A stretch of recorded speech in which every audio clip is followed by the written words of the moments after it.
நேயர்களே, நேற்றைக்கு திருமதி சசிகலா அவர்கள் ஒரு புதிய கட்சியை ஆரம்பித்திருக்கிறார்.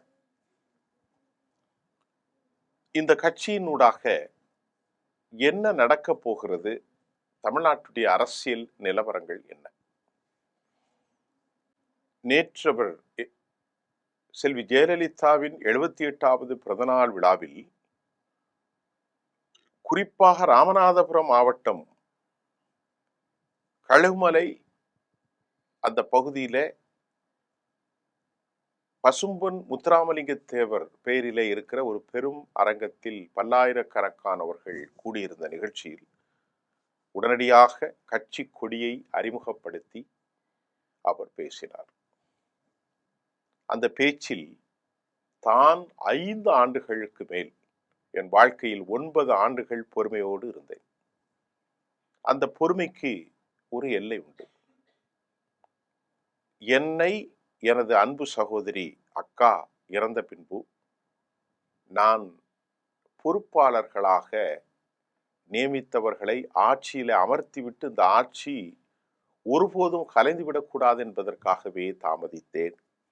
1 வாரம் நேரம் கொடுத்தும் டெல்லியில் இருந்தவர்கள் எமக்கு டைம் தராவில் உடனடியாக நான் தேர்ந்தெடுக்கும் நடவடிக்கை மேற்கொண்டு எடப்பாடியின் பேரையே சொல்லாம அவர் சொல்றார், ஒப்படைத்தேன். ஆனாலும் எனக்கு துரோகம் இழைக்கப்பட்டது. சிறையில் ஏராளமான கொடுமைகளை சந்தித்தேன். பரோலில் வருவதற்கு பல தடைகள். எனது கணவர் மரணித்த போதும் அங்கே அந்த மரணச் சடங்குகள் செய்வதற்கும் தடை. சிறையிலிருந்து முழுமையாக வெளியேறிய போது உயிரோடு நேசித்த என் அன்பு சகோதரி எனது அக்கா சமாதியை சந்திப்பதற்கும் எனக்கு பல நெருடல்களை பழனிசாமி அரசு ஏற்படுத்தியது. இது நியாயமா? நான் என்ன தவறு செய்தேன்? பழனிசாமியை நான் பதவியில் அமர்த்தியது மட்டும்தான் தவறா? வேறு எந்த தவறும் செய்யவில்லை என்பதை அவர் கரகோஷங்களுக்கிடையே சுட்டிக்காட்டினார். பழனிசாமி மட்டுமல்ல, எதிரிகள் துரோகிகளை வெல்வதே எனது நோக்கம் என்றும் அவர் தனது பேச்சினுடைய சொன்னார். திருமதி சசிகலா அவர்களின் இந்த உரை தமிழக அரசியலில் வெகுவாக கவனிக்கப்பட்டு கொண்டிருக்கிற ஒரு நிகழ்வாக பார்க்கப்படுகிறது. பலருக்கு பல சந்தேகங்கள் எழலாம். அதிமுக இத்தனை சிதறல்களை சந்தித்து அவர்களால் என்ன செய்ய முடியும் என்ற கேள்வி உங்களுக்கு எழலாம். உண்மைதான். அதிமுகவின் ஒரு பகுதி எடப்பாடி பழனிசாமி, மற்றொன்று அமமுக. தற்போது திருமதி சசிகலா அவர்களின் தலைமையில் வேறொரு அணியை எப்படி இவர்கள் எதிர்கொள்வார்கள் என்று கேட்ட கேள்விக்கு தெளிவான பதில் பொறுமைக்கு பின்பும் இனி நாம் பொங்கி எழ வேண்டிய காலம் என்பதை அவர் சுட்டிக்காட்டியிருக்கிறார். இதுவரை அதிமுகவை இந்த சீரழிவுக்கு உட்படுத்தியது யார் என்ற கேள்வி உங்களுக்கு எழலாம். ஒரு பத்திரிகையாளனாக நான் சொல்கிறேன், திருமதி சசிகலா அவர்கள் நேற்று ஒரு விவகாரத்தை சுட்டிக்காட்டினார். அதில் அவர் தெளிவுபடுத்திய வாசகம், முழுமையான மெஜாரிட்டி இருந்தும் ஆட்சியிலே பங்கு பெறுவதற்கு, ஆட்சி அமைப்பதற்கு தாமதப்படுத்தினார்கள். விளைவு மும்பைக்கு சென்ற தமிழ்நாடு அரசியலமைப்பின் பிரதிநிதியாக வித்யாசாகர் தன் பணியை செல்லாமல் மறைந்து போனார். வித்யாசாகர் யாரு? பாஜகவின் ஆளு. பாரதிய ஜனதாவுத்தான் இந்த பொறுப்பை அவருக்கு வழங்காமல் தாமதித்து அவரை ஒழித்தது. இது அவர்கள் செய்த பெரும் அநீதி என்பதையும் அவர் பேர் சொல்லாமல் சுட்டிக்காட்டினார். இரண்டாவதாக நான் பார்ப்பது, ஒரு தீர்ப்பு வந்த பின்பு தனக்கான பணிகளை செய்வதற்கு சில நாட்கள் கேட்ட போதும் டெல்லியிலிருந்து உடனடியான உத்தரவில் சில மணி நேரம் மட்டுமே வழங்கப்பட்டது என்பதையும், இதில் பாரதிய ஜனதா இந்துத்துவா அவருடைய கைகள் வலிமையாக இருப்பதையும் அவருடைய பேச்சினூடே நான் உணர்ந்து கொள்ள முடிகின்றது. என்ன சொல்கின்றார்? ஒரு குறிப்பிட்ட நாட்கள் கொடுத்தும் அதை சரி செய்வதற்கும் எனக்கு டைம் கொடுக்காமல் உடனடியாக கிளம்ப வேண்டும் என்று மறுநாள் காலை நான் பெங்களூர் பரப்ரஹார அக்ரஹாரா சென்றேன். பரப்ர அக்ரஹார இதற்கு சிறைக்கு சென்று விட்டார். இந்த சிறையில்தான் கடும் கொடுமைகளுக்கு அவர் உட்படுத்தப்பட்டார். திருப்பி கேட்டால், அவர் சிறைக்கு சென்ற பிறகு கட்சியை இரண்டாக உடைத்து, அதுல குருமூர்த்தியின் மூலம் அதற்கு முன்புதான் இந்த கட்சியை உடைத்தார்கள். அப்பாவியாக இருந்தவர் பழனிசாமிக்கு அல்ல, ஓ பன்னீர்செல்வம். அவரை தூண்டிவிட்டு தர்ம யுத்தம் நடத்த சொன்னது பாஜக.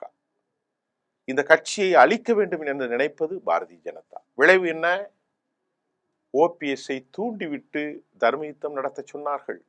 இன்றைக்கு ஓபிஎஸ் ஒன்றுமில்லாமல் நடுநிசியிலே கண்ணை கட்டி ஒரு மனிதனை நடுநிசியில் 1 மணி 12 மணி சாமத்தில் ஒரு சுடுகாட்டில் கொண்டு இறங்குகின்ற அரசியல் நிலைக்கு ஒப்பாக ஓ பன்னீர்செல்வம் மாறி போனதற்கு காரணம் யார்? இதே பாரதிய ஜனதாவும் துக்ளக் குருமூர்த்தியும் தான். அதில் எனக்கு எந்த சந்தேகமும் இல்லை. அவருடைய பேச்சில் நான் புரிந்து கொண்டேன்.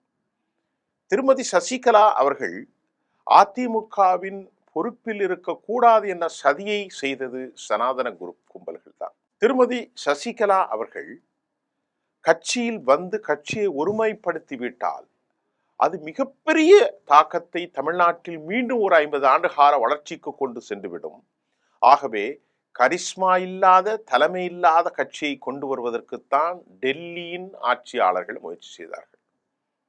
அதன் விளைவுதான் வித்யாசாகர் ஓடி சென்றது. அதன் விளைவுதான் டெல்லியினுடைய கோர்ட் பல நாட்களாக, பல ஆண்டுகளாக கடந்த வழக்கு உடனடியாக அது வெளியானது கூட பாரதிய ஜனதா இந்துத்துவவாதிகள், சனாதனவாதிகளின் கடும் திட்டமும் அவர்களுடைய சூழ்ச்சியும் தான் என்பதை நாம் பார்க்கிறோம்.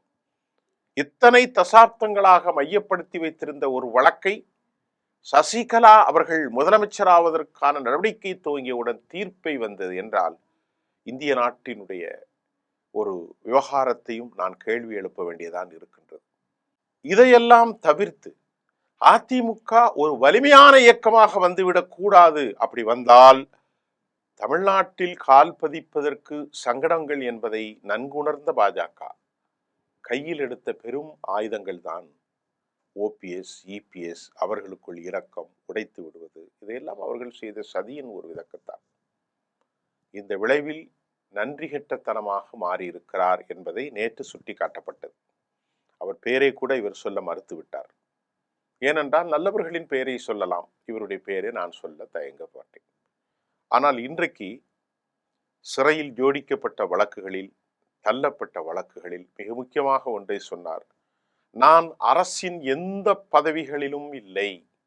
நல்ல கவனிங்க, அதுதானே உண்மை. அரசின் எந்த பதவிகளிலும் இல்லாத ஒருவரை எப்படி அரசு பணத்தை மோசம் செய்ததாக என்னை சேர்க்க முடிந்தது என்ற கேள்வி சட்ட நுணுக்க வல்லுநர்களுக்கு பெரும் ஆச்சரியத்தை ஏற்படுத்தும். அரசின் எந்த பதவியிலும் இல்லாத ஒருவரை அரசு பணத்தை கொள்ளையடித்ததாக சொல்வது ஏற்புடையதா? இது சட்ட ரீதியான கேள்வி. இரண்டாவது கேள்வி, மரணத்திற்கான எந்த ஆதாரமும் இல்லாமல் அவர்தான் சசிகலா அவர்தான் ஜெயலலிதாவை கொலை செய்தார் என்கின்ற பொய்யான பிரச்சாரத்தை மேற்கோள் காட்டினார்கள் என்பதையும், அதன் மூலமாக ஒரு கீழ்த்தர அரசியலை ஆர்கே நகரில் அவர் நடத்தினார் என்பதையும், இதே பழனிசாமியினுடைய ஆட்கள் நடத்தினார்கள் என்பதையும் திருமதி சசிகலா சுட்டிக்காட்ட அந்த கூட்டத்தில் தவறவில்லை. கருணாநிதியால் இட்டுக்கட்டப்பட்டு என் மீது பதிவு செய்யப்பட்ட அந்த வழக்கு என்பதையும், தான் கடைசி வரை தன் சகோதரிக்கு நன்மை தீமைகளில் ஒருங்கிணைந்து இருந்ததையும், 87களில் சட்டமன்றத்தில் அவர் முடியை பிடித்து இழுக்கப்பட்டு கீழே சாய்த்ததையும், அதற்கு பிறகு நானும் எனது உறவினர்களும் அவரோடு இத்தனை ஆண்டுகள் பயணித்ததையும், என்னை போன்ற சிரமங்கள் யாருக்கும் இல்லை என்பதையும் சுட்டிக்காட்டி பல்லாயிரக்கணக்கான மக்களுக்கு முன்பு ஒரு பெரும் ஆதரவு பெற்றவராக அவர் மாறியிருக்கிறார். இதிலே உடனடியாக அவர் ஆட்சிக்கு வந்து விடுவார் என்று சொல்ல முடியாது. ஆனாலும் தமிழக அரசியலில் மற்ற தலைவர்களைப் போல் அல்லாமல் இது ஒரு பெரும் தாக்கத்தை ஏற்படுத்தும். அதையெல்லாம் நான் இப்போது உங்களுக்கு சொல்ல முடியாது.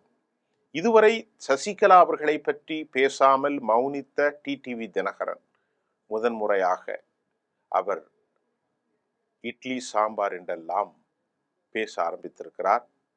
அவருக்கு பதிலளிக்கத்தான் துரோகிகளையும் எதிரிகளையும் வேறறுப்போம் என்று அங்கு பேசியதையும் பார்த்திருக்கிறீர்கள். பழனிசாமி மிகப்பெரிய சரிவை சந்திக்கப் போகிறார். இந்த சந்திப்பில் தமிழ்நாடு, புதுக்கோட்டை, ராமநாதபுரம், தஞ்சாவூர், மதுரை, தூத்துக்குடி, தென்காசி, விருதுநகர், அதே போன்று மாயவரம், திருவாரூர், திருச்சி வரைக்குமான ஏராளமான தொகுதிகளை கொண்டதில் பெரும் தாக்கத்தை அவர் ஏற்படுத்துவார் என்றும், நிச்சயமாக அதிமுக பிஜேபி கூட்டணி பெரும் சரிவை இதில் சந்திக்கும் என்றும் நாம் நம்புவதற்கு அதிக இடம் இருக்கிறது. ஒரு கால் அப்படி நடந்தால் அது யாருக்கு லாபத்தை இட்டு செல்லும் என்பதை தேர்தல் முடிவுகள் உங்களுக்கு தெளிவாக சுட்டி காட்டும்.